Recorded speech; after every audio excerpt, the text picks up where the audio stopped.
હવે આપ પોરબંદર જિલ્લાનો સમાચાર પત્ર સાંભળશો, જેના લેખક છે મહેશ લુક્કા.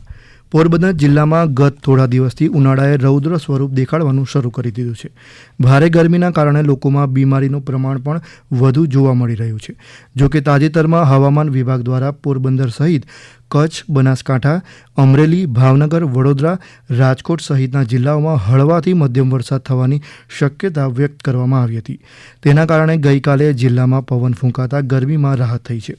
જિલ્લામાં તાજેતરમાં જ રામનવમી, મહાવીર જયંતિ, આંબેડકર જયંતિ, ગુડ ફ્રાઇડે, ગુજરાત સ્થાપના દિવસ અને અક્ષય તૃતીયાની હર્ષોલ્લાસ સાથે ઉજવણી કરવામાં આવી. રામનવમી નિમિત્તે ત્રણેય તાલુકાના તમામ શહેર અને ગામડાઓમાં આવેલા રામ મંદિરમાં વિવિધ કાર્યક્રમો યોજાયા. આ ઉપરાંત પોરબંદરમાં પ્રભુ શ્રીરામની ભવ્ય શોભાયાત્રા પણ યોજાઈ હતી. યાત્રામાં માનવ મહેરામણ ઉભરાયું અને જય શ્રીરામના જયઘોષથી પોરબંદર ગુંજી ઉઠ્યું. જ્યારે દેશના બંધારણના ઘડવૈયા ડૉક્ટર બાબા સાહેબ આંબેડકરજીની જન્મજયંતિ પર પણ પોરબંદરમાં શોભાયાત્રા યોજાઈ.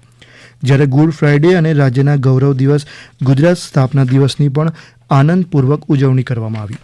આ ઉપરાંત અક્ષય તૃતીયાએ સમગ્ર ભારતમાં એકમાત્ર પોરબંદરમાં આવેલા સુદામા મંદિરમાં ભક્તોએ સુદામાજીની પ્રતિમાના ચરણ સ્પર્શ કર્યા હતા. કહેવાય છે કે ભક્ત સુદામા પોતાના બાળ સખા દ્વારકાધીશને દ્વારકા મળવા ગયા ત્યારે તેઓ અક્ષય તૃતીયાના દિવસે દ્વારિકા પહોંચ્યા હતા અને એ જ દિવસે તેઓ તેમના બાળ સખા શ્રીકૃષ્ણને મળ્યા હતા. તેમજ તેમણે ભગવાન શ્રીકૃષ્ણને તાંદુલ એટલે કે ચોખા ખવડાવ્યા હતા, જેથી આ દિવસે પોરબંદરના સુદામા મંદિરમાં દર્શન કરી તાંદુલનો પ્રસાદ મેળવવા ભક્તોની ભારે ભીડ જોવા મળે છે. આ એક જ દિવસ એવો છે કે ભક્તો સુદામાજીના નિજ મંદિર સુધી જઈ તેમની પ્રતિમાના ચરણ સ્પર્શ કરી શકે છે.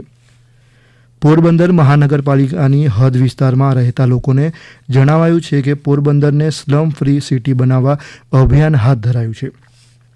સ્લમ ફ્રી સિટી બનાવવા પાત્રતા ધરાવતા આર્થિક રીતે નબળા પરિવારોને પ્રધાનમંત્રી આવાસ યોજના શહેરીના બીજા તબક્કા હેઠળ આવાસનો લાભ અપાય છે. આવાસનો લાભ આપવા અફોર્ડેબલ હાઉસિંગ મિશન અને મહાનગરપાલિકા દ્વારા તબક્કાવાર સર્વેની કામગીરી શરૂ કરવામાં આવી. એજન્સી દ્વારા જે લોકોના ઘરે સર્વે કરાયો તે લોકો માટે મહાનગરપાલિકા ખાતે સ્લમ સર્વે ફોર્મ ભરવાની કાર્યવાહી ચાલુ કરવામાં આવી છે, જેથી ડોક્યુમેન્ટ્સ સહિત વહેલાસર મહાનગરપાલિકા ખાતે સ્લમ સર્વે ફોર્મ ભરી જવા શહેરીજનોને જણાવાયું છે. કુદરતી આપત્તિ અને આકસ્મિક સંજોગોમાં જોખમી જણાતા તેમજ જર્જરિત મકાન ધરાશાયી થવાની અને જાનહાનિની સંભાવનાઓ રહેતી હોય છે. ત્યારે લોકોની સલામતીને ધ્યાને રાખી મહાનગરપાલિકા દ્વારા પોરબંદરના ખારવાવાડ વિસ્તારમાં જર્જરિત બનેલા મકાન જેસીબી મશીનની મદદથી ઉતારી લેવાની કામગીરી હાથ ધરવામાં આવી. પોરબંદર જિલ્લામાં આગામી 15 મે સુધી રાષ્ટ્રીય આપત્તિ પ્રતિભાવ દળ એટલે કે NDRF 6 બટાલિયન જરોદ વડોદરાની ટીમ દ્વારા જિલ્લાનો પરિચય તથા આપત્તિ આધારિત જનજાગૃતિ અભિયાનનું આયોજન કરાયું છે. રાષ્ટ્રીય આપત્તિ વ્યવસ્થાપન સત્તામંડળ ભારત સરકારની સૂચના મુજબ NDRF ટુકડી દ્વારા આપત્તિગ્રસ્ત જિલ્લાઓમાં કુટુંબીકરણ અને જનજાગૃતિ અભિયાન માટે સૂચના આપવામાં આવી છે.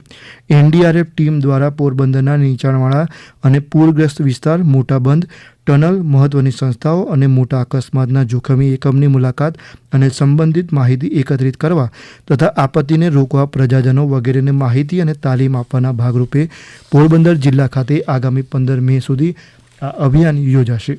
દરમિયાન શહેરી અને ગ્રામ્ય વિસ્તારોની મુલાકાત લઈ સમીક્ષા કરાશે અને માહિતીપ્રદ કાર્યક્રમો પણ યોજાશે. નાગરિકો ઉનાળા વેકેશનમાં ગુજરાત તેમજ અન્ય રાજ્યોમાં પ્રવાસ કરી શકે તે માટે ગુજરાત ST દ્વારા વધુ સેવાઓ અપાશે. તે અંતર્ગત ST નિગમ દ્વારા મુસાફરોની માંગ મુજબ વિવિધ અને મોટા શહેરોને જોડતી દૈનિક 1400થી વધુ વધારાની બસ દોડાવાશે એમ ગુજરાત રાજ્ય વાહન વ્યવહાર નિગમની યાદીમાં જણાવાયું છે. હમણાં જ આપ પોરબંદર જિલ્લાનો સમાચાર પત્ર સાંભળી રહ્યા હતા, જેના લેખક હતા મહેશ લુક્કા. પ્રસારણ આકાશવાણીના અમદાવાદ, વડોદરા કેન્દ્ર પરથી કરવામાં આવ્યું.